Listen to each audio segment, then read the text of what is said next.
Welcome, Timothy. Welcome to You Amazing. Thank you for having me.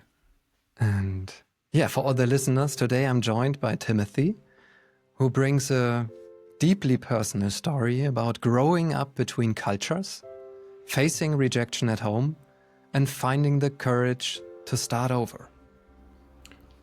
It's a conversation about diversity, resilience, and what it really means to create belonging. So, Timothy, let's dive in. Yes, let's. Hello. Thanks for having me. What an introduction, Yoma. You were saying those things, and I don't know, do you have that? Sometimes I hear people talking about my own life, and I sort of think, wow, did all of that happen? Is that me? Is that my life? Is it you? It is, yeah. Yeah, thank you for the introduction. Thanks for having me.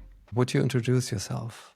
For sure, yeah. It's a big premiere today. We talked about this earlier, and I'm nervous and excited because this is the very first time that I was invited on a podcast, not as a host, as a guest. So what should people know about me? I'm sitting here in beautiful Cologne. That wasn't always the case. I'm 43 today, and in my 43 years, I have moved. I think we stopped counting after 35 times. So it's been a life of mobility and movement, which led me to the topics that I work on today. So I am I don't know what's the English word for selbstständig, an entrepreneur. I work as a trainer and as a coach. On the topics of diversity, new work, new learning, communication. But that hasn't always been the case. I've been doing this for, I think almost 2 years now. Before I worked in HR. Before that, I worked in academia. So it's been a long and winding road, as you say, full of different cultures, different people. We'll talk more about that, I'm sure. I think what people, or the most important thing in that context that people should know is that I had a really, I guess you could say, special kind of childhood that not everybody can directly relate to. I grew up as a military child. In English, we call them military brats. My dad was a soldier for NATO, which meant that from the moment I can remember, to be honest, I think the very first memories I have of my childhood are memories of boxes and moving and being in planes, trains, cars. Just this sort of idea of home is wherever we are at that particular moment. I think that is the most important sort of defining factor for why diversity in different cultures and different languages and different people, just getting used to people who didn't live like us, talk like us, look like us. That was a very, very normal thing for me as a child. Yeah. And that's very inspiring because we talked about that like last time we had a conversation and I was like, okay, that's interesting. Never thought about that. And also the different perspectives that you got in that time.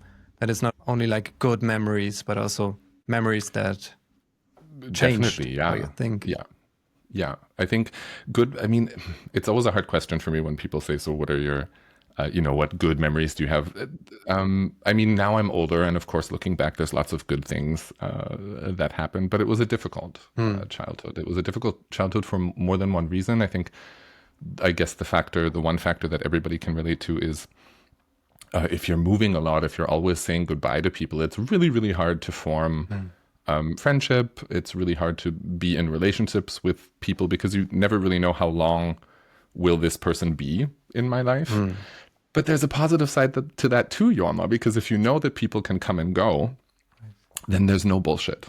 There's no time for small talk. There's no time for talking about the weather so I grew up sort of always with this idea of, okay, I don't know how much time I'll have with you.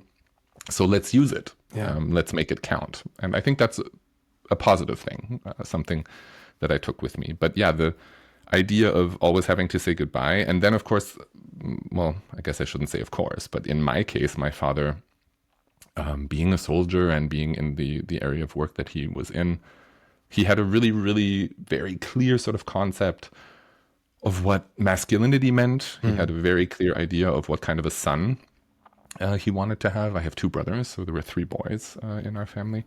And he was very, very clear about how he wanted us to perform, what he wanted us to do. And I'm nowhere close to anything that my father wanted. So that was a very, very hard thing to reconcile as well at a young age, knowing, okay, my dad wants me to be, you know, this boy's boy. I'm supposed to be interested in girls and in sports, and I'm supposed to be, I don't know, interested in cars and doing all of these things and being loud and being, using my body. And those were just not things I was ever particularly interested in. So those were sort of the 2 things from a very young age, this constant movement and this constant idea of having to perform in a way that really wasn't authentic. They made childhood years quite difficult. Yeah. Tell me about the Timothy, the authentic Timothy. What a nice question. Yeah. I think the authentic, I don't know. I feel like I'm getting there. I feel like with every year I get closer and closer. I don't know if we ever get there, but I do feel like I'm getting better at letting go of things that prevent me from being as honest and open as I'd like to be. I worked really, really hard to get to a point in my life where I could work on topics like diversity, but not just because I was affected by it as a child, but also because I'm, you know, well educated in the topic. And I think there's, I have a lot to say about it. And I think it's a topic that's really relevant to today's society. In Germany, in Canada, it doesn't matter where you are. I grew up, I don't even think I mentioned it, for most of my childhood years in Canada and the United States, and spent my adult years in Europe. And I mean, we see the headlines in the newspapers today. Everybody's talking about diversity. It's not maybe the most positive topic, but it's a topic. And I think the authentic Timothy always knew that being different also means being the same. If you talk about difference, you can also talk about commonalities. If we look at what sort of separates us, that can also lead us to what binds us, what brings us together. And I think I'm my most authentic when I'm having that conversation, and all of the masks and all of the self-lying. I'm good at telling myself little white lies. When I can sort of get past that, then I feel like that's the authentic me. And I'm very, very interested in having conversations about life biographies. I think people matter, and I think stories matter. And I think we're sort of getting away from that. We're not really talking to each other. We're sort of talking at each other. And I think that's a real shame. Yeah. And let's go back to your childhood. Yeah. Describe the authentic young Timothy back then. I think authentic me back then wanted to play the piano and wanted to do music. I was very interested in arts. I was very interested in expressing, I mean, today I would say expressing myself. Back then I had no idea or concept about self-expression. But I think because I didn't have that conversation partner in my father, and my parents are divorced, I grew up without my mom, there was really no one for me. I couldn't look at him and see myself in him, because all I saw when I saw him was everything I'm not, he wants me to be that I can't be. So I was always searching for, if I'm not this, what am I then? Where can I be me? And it was music, it was the arts. I had so many friends who were female, lots of girlfriends that I spent time with because I found them much easier to speak to than men. They were not as loud and not as performative. These are all stereotypes, yes. But back when I was younger, I remember that I gravitated sort of towards spending time in art class, in music class, and just talking. I always wanted to talk. I've always been a big talker. And at home, that just wasn't possible. So that was sort of the first authentic me. And to be honest, I think the only real wish that I had when I was a really, really small child, and I remember just sort of sitting in my room, writing poems or writing songs or drawing, and thinking to myself, gosh, it would be so nice if I could talk to somebody about this. I was a really lonely child, and always looking for that connection. that I guess I'm still sort of looking for today. But it was always about connection for me, which I think if you don't connect to a parent, I can't speak for everybody, but I know that for me, not connecting to my dad, that really sent me on a journey where that connection sort of became something that I was, I don't know, thirsty for maybe. Yeah. And there was no contact with your mother back then? For the longest time, no. My parents divorced. My dad was, I mean, I have to sort of paint the picture. He was a really very manipulative person. So after my parents divorced, he first got custody of us. That was a huge legal battle where just lots of lies were told, where he, I think one of the things that we also talk about when we talk about diversity is power dynamics. And my father had a lot of power. He was a powerful soldier in a military setting. My mother was a migrant who traveled with him as the soldier's wife. You know, that was always sort of the label that she had. So she didn't really have a lot of agency or power. So it was easy for him to take custody of us. We spoke no German. We were in Canada. It was very easy for him to take custody of us. She wound up returning home to Germany.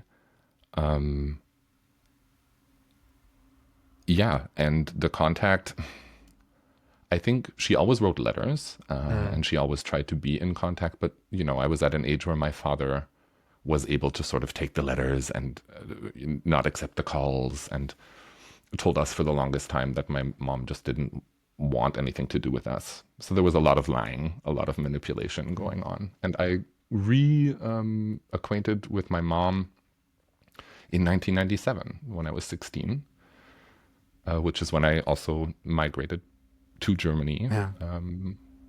Yeah. So it's been a while, but a lot of years without her. And then I guess around 16, 17, we got back in touch, and we wound up moving here to be with her.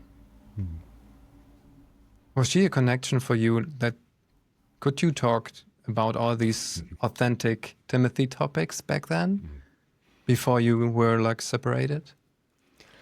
That's such a good question. I think she was probably the only person that I could talk to be honest. I remember when I was really small, we got along really, really well. She was always very much sort of about, my dad was sort of about, I want you to be everything that you're not. And my mom was very much about, I want you to be whatever it is that you want to be. You know what I mean? If you want to dress up and get on the stage and sing a song, then do that. Yeah. So yeah, when I was younger, my mom was definitely a very, probably one of the only really honest sort of connections that I had. And that, as any child who has divorced parents, that always hurts, but that hurt especially when that connection sort of broke away. And I do remember a lot of years because we were also in separate countries. So my brother and I were growing up with my father in Canada, and my mom was back here in Germany. And sometimes I remember being on the playground and just talking to the trees, you know, and pretending that my mom was there and just having a conversation and telling her about what was going on. And when we came back in 1997, I mean, yeah, that was, on the one hand, Yoma, really, really just a gorgeous moment to be back in contact and to see her again and to be able to touch her. And but on the other hand, really, really scary, because lots of things had happened in those years where I thought, oh my gosh, if I tell you everything, you know, all of the violence and all of the, my dad was just a really violent, abusive, manipulative person. And I really felt a little bit guilty, because I thought, if I put all of this on you now and I tell you everything that happened, you know, how bad would that be for her? That would break her heart. I didn't want her to have a guilty conscience about getting divorced. So, you know, lots of hard topics when you're 16. These are sort of, I find already now, just telling you, I'm thinking, it feels so heavy, you know, for a 16-year-old boy. Yeah. Those were heavy, heavy topics. Yeah. And coming back to the changing places, changing cultures, and also communities. If you go back, how did that shape your sense of identity and belonging?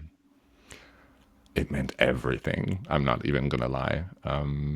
For me, it was so exciting to not be in spots where everybody looked like me or talked like me or thought like me.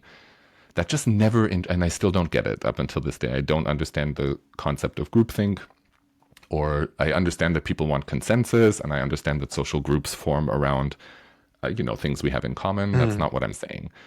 But for me, it was always super boring to have everybody in my area, or in my sort of circle tell me how right I am, or tell me how good I am, or tell me how correct my opinions are. That just never interested me. I was always super happy when I was in rounds of people who thought differently.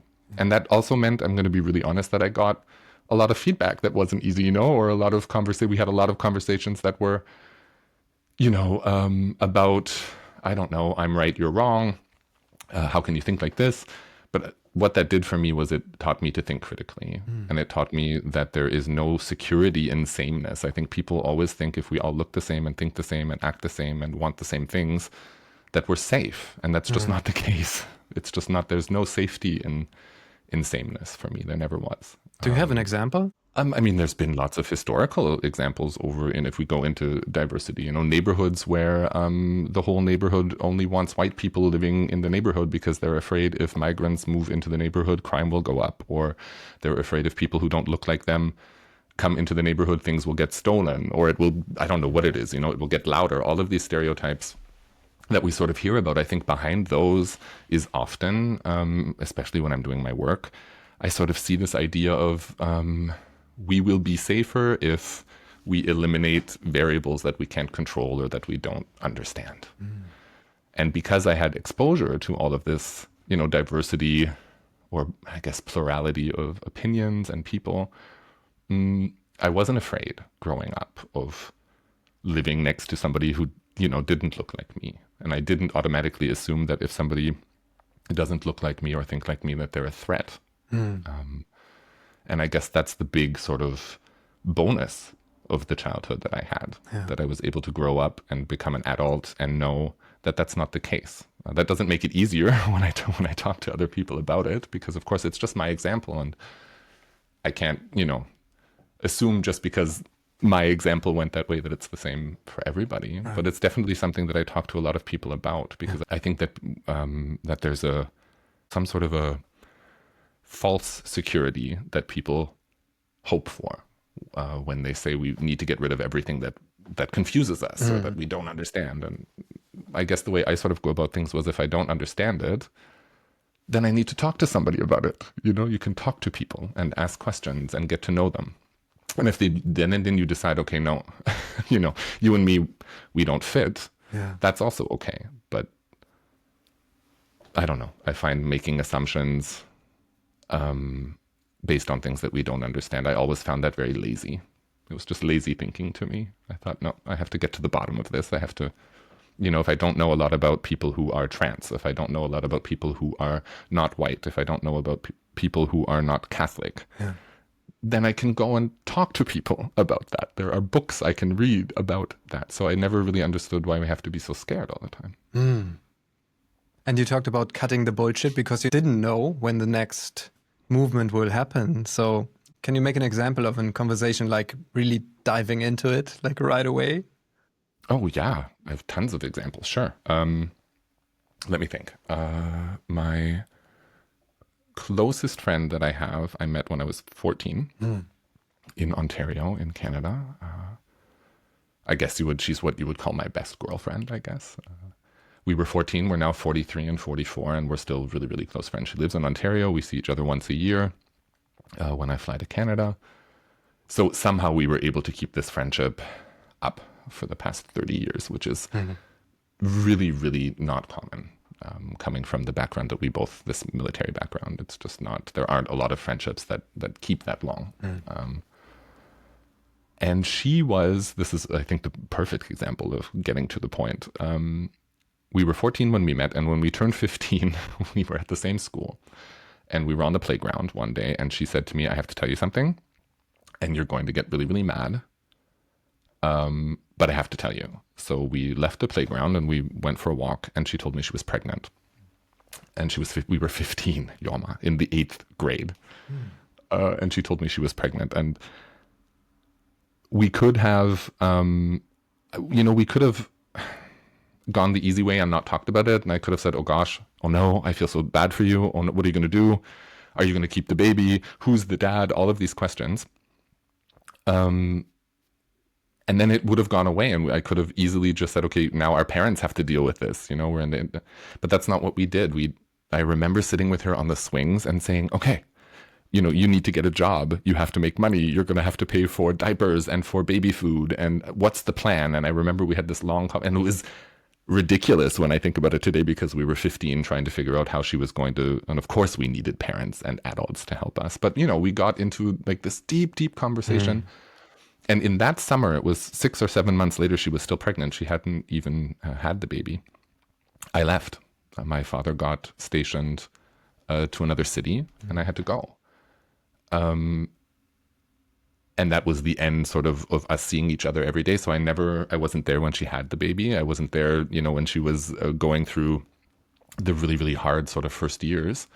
But we kept that conversation up through social media and through, I don't know, writing each other texts. And my mom's phone bill was really, really, really bad, because back then there wasn't even a smartphone. So you had to call, right. And it was very expensive. So, and that's what I mean by going deep, you know, having those hard conversations. And today, you know, if you're in, I don't know, Berlin, and you get in the underground and there's somebody standing there, and you have this feeling of, oh my God, we could be friends, or you're interesting, and you don't ask that question, you might never see that person again.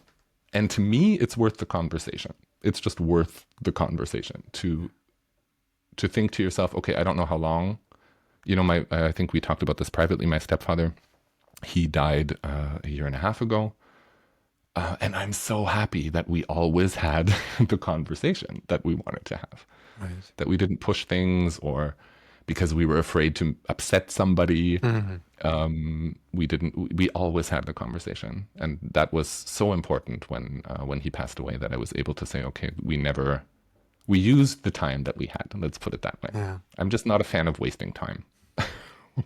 And that sounds so, also as a 15 or 14-year-old, it sounds so wise. That was my first feeling. Where does it come from? What is this wiseness in the young Timothy? I don't know. I don't know if it's wise, or if it's just, you know, the hunger for connection that I was talking about earlier. I was a really, really lonely guy. You know, my brothers and I, we got along, but they weren't sort of the type of friends that I needed, and I wasn't the type of friend that they needed. My dad wasn't around, my mom wasn't around, so I spent a lot of time by myself. And I think that wiseness that you're talking about,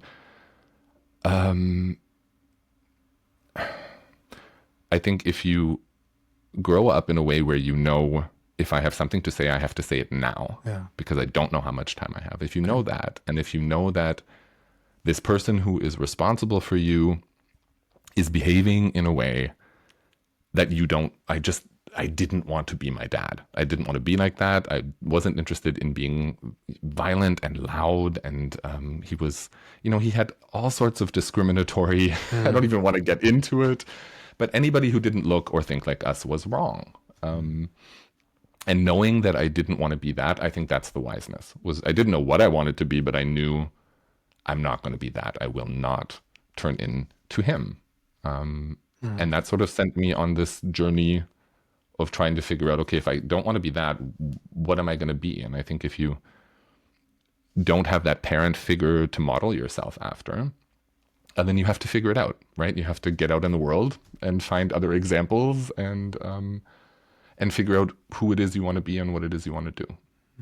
Maybe that's the wiseness. It just wasn't, I had nothing to fall back on, Yoma, you know? Now I feel like I'm going in circles, but there was no easy sort of comfortable sofa for me to sit down on and be like, okay, everybody's going to take care of me, and, you know, we have structures, and I'll just grow up and be a soldier like my dad and do, you know, everything that my parents did. I didn't have that sort of option. So I had to come up with something else. Maybe that was wise. I don't know. I don't feel particularly wise. I feel like I'm just very, very curious, to be honest. I love that.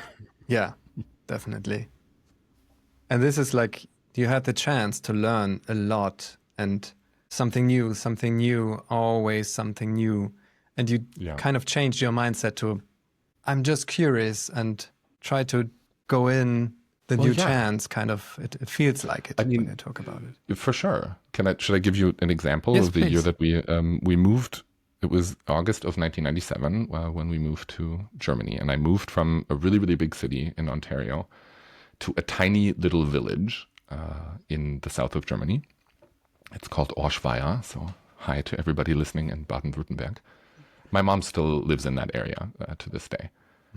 And I was in the 9th grade, so we got here, and the story is crazy. We didn't come legally, we didn't come of our own free will. My mom really had to, come get us and take us and build a life for us here. So it was really a case of one day we were there and the next we weren't. And we had these 2 suitcases that we brought, and that was it. We had nothing else. And nobody in Canada could know where we were because we were scared that my dad would come looking for us. So we were in hiding. But we had to go to school. And my mom went to the next school that she could find and spoke to the principal and told him, I have 2 boys and they don't speak German. And they didn't grow up here and they're new, but they have to go to school. So I was sitting in this classroom surrounded by people my age who I couldn't understand. They could understand me because English was common, but I spoke no German, not one word. I couldn't even read the stuff that the teacher was putting on the. And if you've been in a position like that, Yoma, and this is my comment on 2 things happened for me. Number 1 was very clear. I have to adapt somehow. I have to adapt. Otherwise, this is not going to work. Right. How am I going to build a life here if I don't adapt?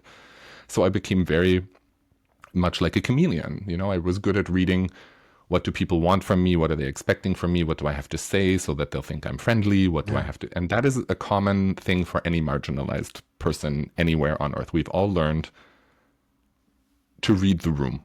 What do people want us to be in this? And then to do it so that I can survive, right? So that I can get through the situation. So that was the one thing. And the other thing that happened was, besides becoming really adaptable, was sort of this idea, hey, if I can get through this, if I can get through this day in this classroom and tomorrow and this year, and if I can get grade 10 and if I can go do a Berufsausbildung and do some vocational training and get a job, right. And that's sort of what always brought me through life. If I can do the next thing, if I can do this, the next thing won't kill me. If I can do this, the next thing will be. So it was also just becoming resilient. And now at 43, looking back, thinking, wow, there's not a lot that's going to surprise me anymore in this lifetime. Right. I shouldn't say that too loud. You never know what's going to happen. But, if you get through situations, and I have talked, and I'm a pretty privileged dude. I mean, you're looking at me. I'm a white, cisgender, privileged guy who went through some hard times, but I'm still in this society. So sometimes I think to myself, gosh, if that's how it was for me, I don't even want to know what other people are going through sometimes and how hard that must be. And that's why I do the job that I do, because I feel like we should be making it easier for people and not harder. Thank you for sharing. You're welcome. What is it now, looking back about all the experiences, what is it that you still carry like today?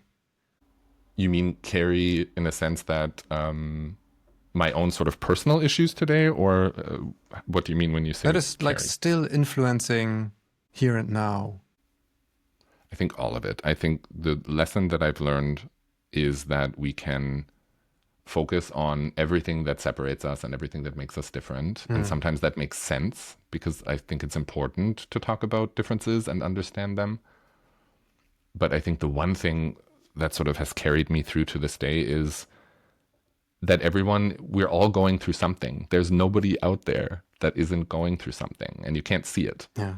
And I think it is an active decision and a responsibility and a very conscious decision for those of us who can make that decision, who aren't, caught up in their own issues.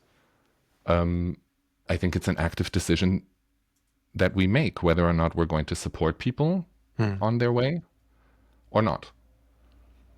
And what I wish for a lot of times in communication is honesty.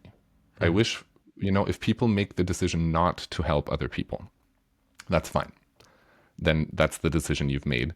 but I just don't want people bullshitting me about it. Then don't stand in front of me and tell me that you're interested in how people are treated if you're not. You know what I mean? So I feel like that's something that I've tried really, really hard to work on, is to be very clear with my intention and with what issues I'm focused on and what it is that I want to contribute. And to be respectful towards people whose issues maybe I can't help out with. You can't do it all. And I mean that seriously when I say that is a privileged position to be in. If I was still worried about learning the language and where my next meal was coming from and how I was going to pay for rent, then I probably wouldn't, be thinking about how many people I can help. I would be thinking about myself. And I understand that. I don't want everybody out there to hear me and be like, how am I supposed to help other people if I'm in a hard spot myself? I get it. Yeah. Yeah. So I think allyship is really where my whole story brought me, because I needed an ally. For so long I was looking for those allies. My father he would do things in the house when people weren't around that were just horrible. And then I would go to school the next day and my teachers could see it. I had bruises on my body, on my face. You could see that something was happening. But nobody did anything. There were no teachers, no music teachers, no parents or friends of mine. Nobody was an ally. Nobody sort of stepped in and helped us out. And I remember thinking when I was 12, 13, 14, if I ever get to a position in my life where I can work with other people, then I'm going to open my mouth. And I think that's a big part of my story. Yeah. Thank you so much. And also being so transparent, talking about it I think it's very valuable for every one of us. So for me, listening to you and your story, it's very inspiring. Well, thanks. I'm glad to hear. I think it's important. And, I think that's also something that's worth stating, is you never know who's listening, Yoma, and you never know who needs it at that. My husband, we've talked about him. He's a teacher, or a school principal. He's not a teacher. And I always say to him, you don't know who's going to come into your office, right, and what they're living at home. And that sentence that you say or don't say, that could make all the difference. It's the same when I'm in the trainings room, even if it's a company or an NGO, or those are human beings that are sitting there and things are going on, and you never know what one sentence means to a person who needs help right now. And there are plenty out there right now who are going through some tough times, politically, socially, whatever it is.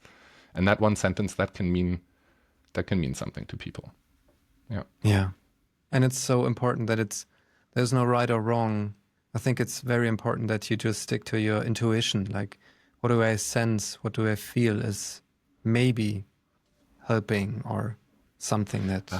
you mean right or wrong when it comes to helping people? Right. My best advice is always ask. It's not hard to, what can I do for you? What do you need right now? Is there anything I can do? Yeah. And if that person doesn't want help, they'll say no. Yeah. But that question, that's not a hard question to ask. Is there anything I can do for you today? And then listen. Yeah. Yeah. Timothy, do I have the permission to go back to the situation with your father? Like the relationship with your father, maybe deepening? Yeah, sure. You can ask away. I'm an open book. For the longest time, the relationship with my dad was an antagonistic one. He was always loud, always in a bad mood. He was always telling me, what to do, what to say. He picked out my clothes. He told me what to wear. So there was no me, Yoma, in that relationship. I had no idea who I was because he didn't give me that room to. The only thing I knew was that I liked music and that I could sing and that I liked talking.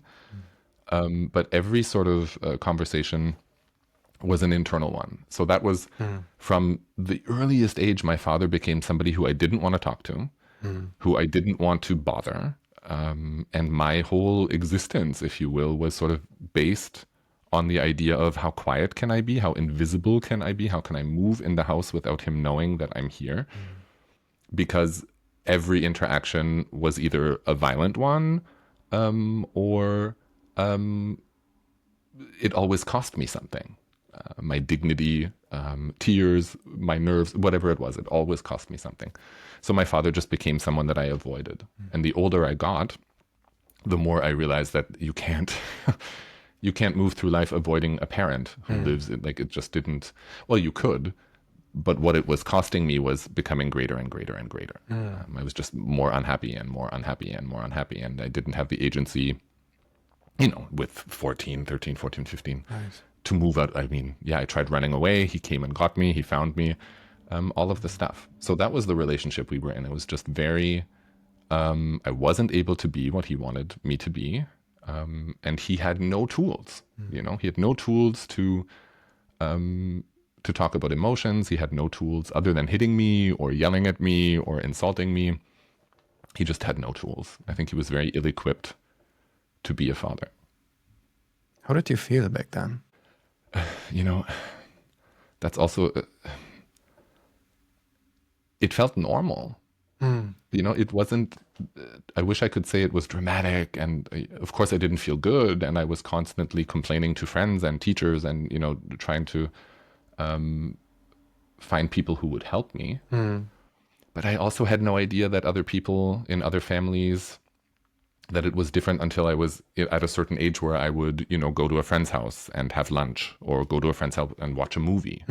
And then I would see how other friends of mine interacted with their parents. Okay. And then I started thinking, oh, okay, I don't have to be scared all the time. People aren't scared all the time. People aren't walking on eggshells. Yeah. So for a long time, it felt very normal. And the minute I realized, oh, that's not normal, my whole life sort of became about, well, how do I get out of this situation? And that I couldn't do that for myself as a child. My mom had to come back and take us out of that situation. Okay. Which happened because the neighbors saw him hit me and they called Children's Aid, das Jugendamt, and they contacted my mother. So again, allyship, right? Somebody needed to say, okay, we need to interject ourselves into this. And that sort of set a series of events in motion that didn't feel good. I wasn't, excited about moving to Germany and leaving everyone behind, but it was definitely needed. Yeah. Can you describe the journey of the breaking free? Yeah. I think two really important things. Number one was the sort of the physical distance, being far, far away. Having an adult who was protecting us. My mom was very, very clear. You don't have to worry. Things will be fine. It's not going to be easy, but things will get better. So having that physical distance between my father and I was super important, so that I could construct the psychological distance. And that took a long, long time. I'm not even going to lie. I was 16 when I got here.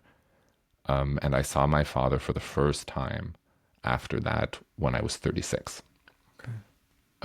So it took me a long, long time before I went back and found him, and we sat down and we had a conversation as adults. So I had grown up, and I was ready for that conversation. I spent a long time preparing myself for that conversation. Yeah. And those were the two. Going back, having that conversation with him was super important. Not leaving it sort of open and unresolved. Okay. But those were the two things, putting that distance, having someone who protected me, and then going back and saying, okay, the story isn't done. The story needs to be finished. And I want to write the ending myself. So that's what I did. Okay. Sounds like a courageous move also for me, just hearing the story. If you look back on that time, what do you think about that now? It feels like another lifetime, to be honest. It feels like it was just so long ago, and it really wasn't. It hasn't been that long, but I feel like when I look back, I feel like I was a different person. I try to be very compassionate with myself. I'm not really good at that. I tend to be really hard on myself and think, oh, why did, I could have gone back much earlier. Why didn't I have the conversation with him much earlier? So stuff like this. What does it feel like? It's a story that I'm proud of. It's mine. Yeah. It's the only one I have. But it would be a lie if I told you that I wouldn't want to do it again and I wouldn't wish it on anybody. It wasn't easy. It really wasn't. It wasn't an easy story, but I'm glad that it's my story. Yeah. Thank you for sharing that story. You're welcome. But don't you agree though? I feel like I don't know how I could be who I am right now if that wouldn't have been my story. That just makes sense to me. Yeah. Yeah. So, and I'm trying to like who I am today. So, and that means liking the story that you have as best you can. Totally. And maybe it's only a part of your story right now, right? So, I like that. Yeah. And the other part, because you said like, I need to write the end on my own. I really like that sentence. So that was kind of the breakthrough that you're taking over now. Well, yeah, that's how it feels or it felt. Yeah. And I think that's important that we write our own narrative. And there's been lots of good stuff. Yeah. I have an amazing husband. Meeting him, falling in love with him, marrying him, already that was the biggest fuck you I could have given to my father after, you know what I mean? So lots of empowerment. I work as a teacher. I work as a trainer. I work on topics that I love and that I'm good at. And getting there was also a huge part of it. It could have gone and it does go so wrong for so many people who fall into the children's aid system or who are taken out of their houses because they're abused. So many of them don't have a perspective. And I'm so thankful that I had one and have one, and that I was able to turn all of that into something productive. That's not always the case. And I'm very aware how lucky I am for that. So lots of good stuff also in the bad. Yeah, and a lot of learning. I love the learning part and that you grow. And that's, I think, also the wise part, because I'm also 43 now, and I just started to be for myself, looking inside. And that was kind of the wise part that I saw in the 15-year-old Timothy sitting on the swing. The swing. Yeah. And I'm kind of had like the mirror. Oh, that's me right now, but I'm 43 sitting on the swing. Oh, I love that. I love what you just said. Can I say something about that? Please. I think the whole idea of looking in. When I was young, when I was sitting on that swing, I was looking in because I had to. That wasn't, I wasn't making a conscious decision to go soul searching or figure out who I am. That I wasn't that deep. I wish I was, but I was doing it because I had to do it because I had nobody else. And now, and what you're describing, I think that's the most important thing, is that it is a conscious decision to look in and to take that time and say, okay, now I'm going to really ask myself the hard questions. Who am I? What do I stand for? What is my opinion? How loud can I be with that opinion? Who can I help? How can I help them? Those are all the questions that I ask myself when I have my still time. And now it's become something that sort of, to be honest, I have to do it. Otherwise I'll go crazy. If I'm always only in other people's energy. I think it's important to spend some time with yourself and to get to know yourself today. But back as a child, that was just a necessity. I had nobody else. Right. How is your story helping you to do the job you're doing today? All the awesome stuff I'm also very inspired by. It helps me to be really, really honest. And I think it's important to be honest with people who need honesty. So when I'm looking at diversity, a lot of times I'm dealing with people who look like me, who have sort of a lot of maybe guilt, shame, trepidation about admitting what kind of biases or what kind of discriminatory thoughts or thought patterns that they have. And my story makes it easy for me to look at you and to say, look, I get it, it's there, but in order for it to not be there, for it to get better, we have to talk about it. And I feel like because I've lived the life that I've lived and I've dealt with these sort of topics my entire life, that I can give sort of that space to people and say, okay, then let's look at it. Let's no bullshit. Let's put it on the table. Let's talk about it. And in teams, especially in teams who are, finding themselves as a team or dealing with leadership issues in teams or stuff like that, I find that a lot of the work that I do is really just making things transparent, making them speakable, as my good friend, shout out to Gailey, making it speakable, looking at it, putting it on the table, and not tiptoeing around the issue because I want people to like me, or because I want people to love me, or because I want people to pay me. That's sort of not how I operate. So I think that really helps me with my work. But also being respectful, I don't want to paint the picture that I put, come in with a hammer and break that's not who I am. Okay. But I do want to make things transparent, and I do want to call things for what they are.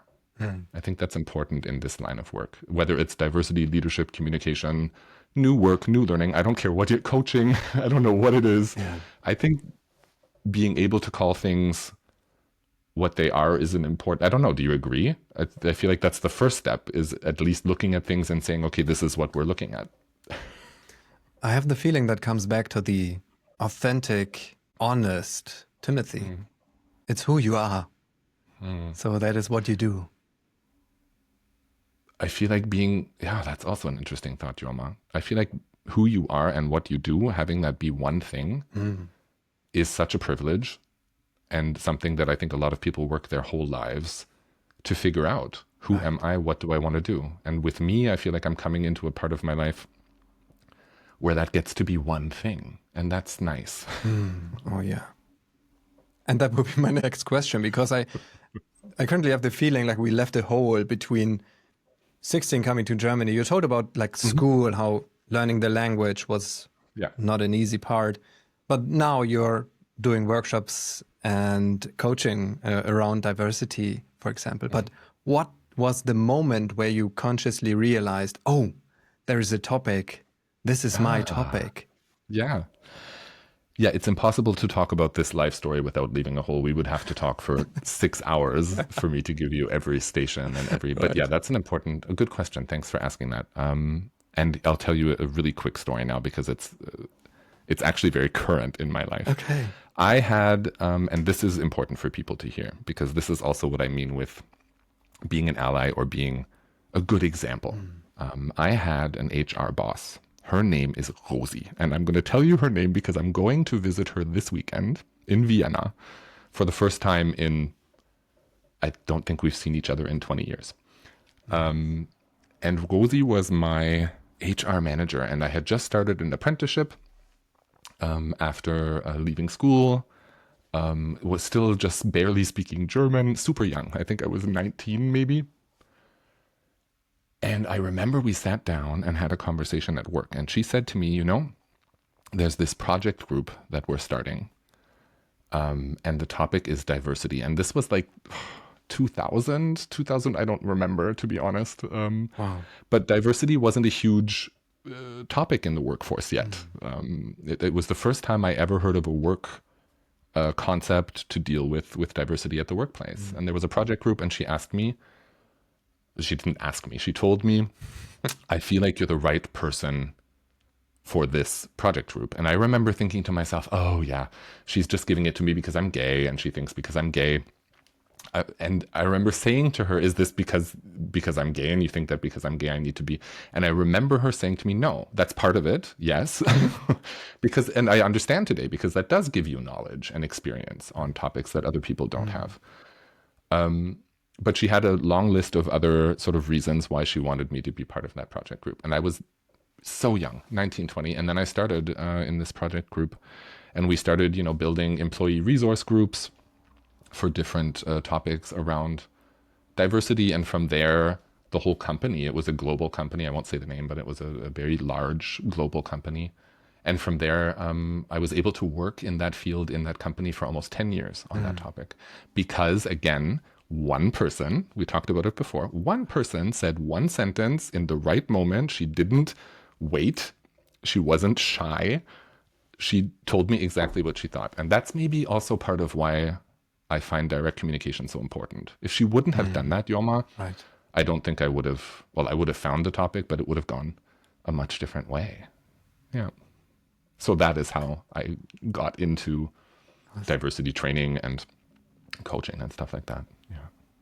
Thank you, Rosie. Thank you. Yes. I can't wait to see her. Yeah. Say hello. Say like, I you will. did a good job. Yeah. That was a good decision in that moment. You I had a think- good yeah. intuition for that. And because it sort of fits the topic today, it's so important. I'm so happy that I get to see her because it's also so important for me to say thank you. You know, I don't think she knows. To be honest, I really don't think she knows. If she hears this, she will. How important that was for me. It's important for me to tell her that. Hey, you made a difference for me. That was a very pivotal moment. So yeah.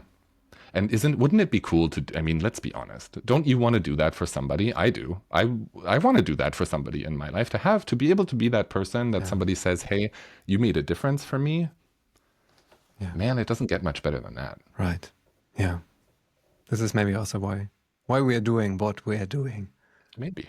Having an impact on people's lives. Connecting people that maybe another one can do that with someone that we connected or whatever. In the space that we created. So there's so many. Yeah. Creating an impact, a positive impact. And if you can't be a positive impact, at least just not being an asshole, not adding to, you know what I mean, to the pain, or not adding to, like, there's no reason to make somebody's day more difficult. Even if you don't want to help, you don't have to make it worse. Right. Yeah. Timothy, is there anything that you're missing? Anything that you want to add? Thank you for the questions. This was fun. I'm much less nervous than I was at the beginning. Is there anything I want to add? I think if I had to sum it up, I would, for people who were listening, Yes, please. I think I would just say, you know, if you're in a tough spot, I promise you, it gets better. And I know that sounds so bad and so privileged, and it is. But I think the things you can do is, if you can find that one person who will be the ally, even if you have to ask them for help, if you can put some sort of a psychological or physical distance between yourself and whatever it is that's harming you, and if you just hold on, you know, there are so many, and if you don't have people around you who will help you hold on, then find inspiration in music or in film or in books. Just find it, you know, find something that will get you through that day. I was talking about the classroom, and that was really my thing. How do I get through today? How do I do tomorrow? And all of a sudden today and tomorrow becomes next year and the year after that. And, you know, I think that is important. And the other important thing is be that ally, please, for other people. That's so important. I can't stress it enough. We are not built to do this alone, and we shouldn't have to. Thank you, Timothy. Thank you. You're amazing. I love the title, Jorma. Thank you. And I'll give that right back to you. This was a special conversation, so thank you for this. Also my first podcast in English. Thank you for making that possible. Oh, my first podcast and your first podcast in English. Right. Well, what a special day. Thank you for your time. Thank you for transparency. Thank you for sharing your story. I think all of the listeners, if there's only one human, hopefully it's not the last conversation we have. Somebody told me that maybe I have, with a colleague, my own podcast, and that maybe Jorma was a guest. Oh, Maybe. there's something coming up Yes. soon. Awesome. Love that. Thank you, Timothy. See you soon. Thank you so much.